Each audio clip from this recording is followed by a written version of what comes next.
A week ago, my brother was healthy. Today, he's in the ICU with locked-in syndrome. The stroke doctor is concerned. It may be locked-in syndrome. Anyway, the original neurologist and attending physician basically made us believe there was no hope he was in there at all anymore. Yesterday, the stroke team came in and assessed him. And that's where the new diagnosis, theory, came from. I don't know if I believe it or not. Is it good if he's still in there? Or is it cruel to even want that? We don't know if he'll ever get better.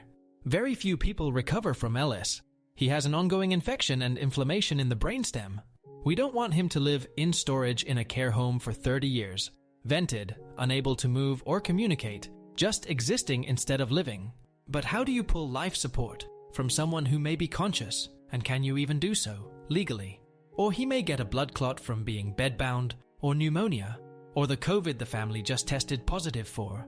He had no health problems at all a week ago. The last few years have been the happiest of his life. It just doesn't feel real. Update 1. My brother has been in the ICU for a few weeks. I appreciate all of the nurses so much, but wanted to get at least a little something for the nurses who are missing out on time with their families to care for mine. Me and the immediately family have COVID and aren't even able to go in person. Update 2. We have a tentative diagnosis for the cause of the encephalitis now, after getting a test back from Mayo Clinic. Disseminated histoplasmosis with CNS involvement. A brain fungal infection, basically. Extremely rare for someone immunocompetent. Very difficult to diagnose, and often misdiagnosed or underdiagnosed. Viral meningitis is the usual misdiagnosis, which is exactly what they'd been assuming.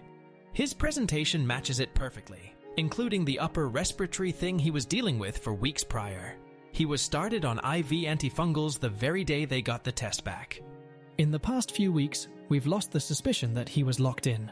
He was in a full coma until 2 days ago, when he spontaneously opened his eyes. One neurologist, stroke specialist, said this was an encouraging sign. The general neurologist said it was nothing. So as usual, we have no idea what's going on, what to expect, or what to hope for. Perhaps being foolishly hopeful, it does seem meaningful that there was never any improvement until a few days into the antifungal course. He's been treated for everything, and I mean everything else. I didn't know so many antibiotics even existed. He's going to be transferred to a major research hospital in Manhattan as soon as an ICU bed becomes available. We're just waiting for the call, and when it comes, they'll stuff him in the helicopter, day or night. Because he's had strokes, it's possible that nothing can ever be done and there will be no improvement from here. But I'll wait for the big brains in NYC to tell us that. Also, he was Joel from The Last of Us for Halloween.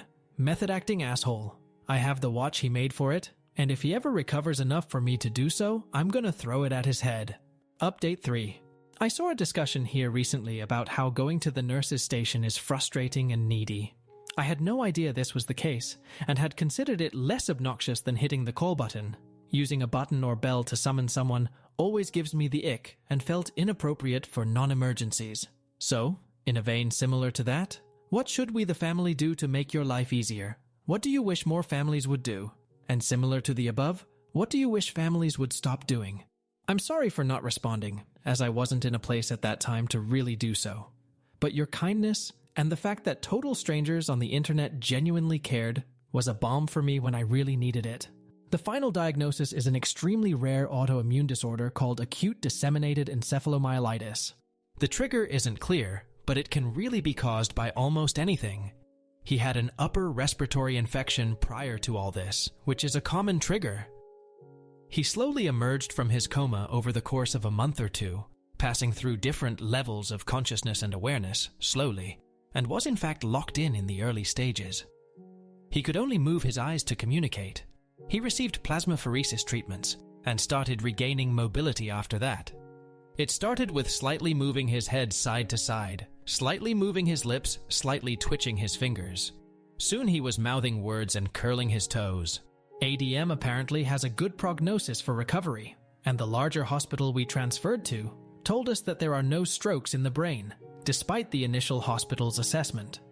The larger hospital has significantly more advanced MRI machines, which meant they could capture pictures the small regional hospital could not. This is something I wanted to bring up, because I want to emphasize the importance of seeking that second opinion. Had we not transferred to the larger hospital, got the plasma treatment, got the new MRIs, we may very well have made different decisions regarding life support. I have no doubt other families in our position through the years have been forced to do just that.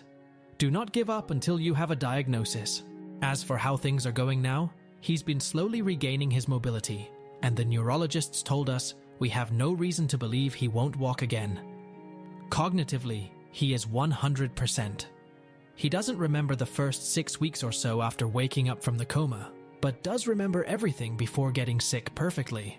He weaned off the ventilator in March. He transferred to an inpatient rehab facility and was there for several more months. He's now home and doing outpatient rehabilitation. He can move every body part, though he has muscle wasting and will need to continue intense physical therapy to get out of the wheelchair. Being in hospitals for nearly a year is not without its own complications. Sepsis at least once, pneumonia multiple times, so much MRSA and IV antibiotics, and a stage IV bedsore. But, considering where this started, it still feels like a miracle. 5 hospitals, 8 months. Update 4.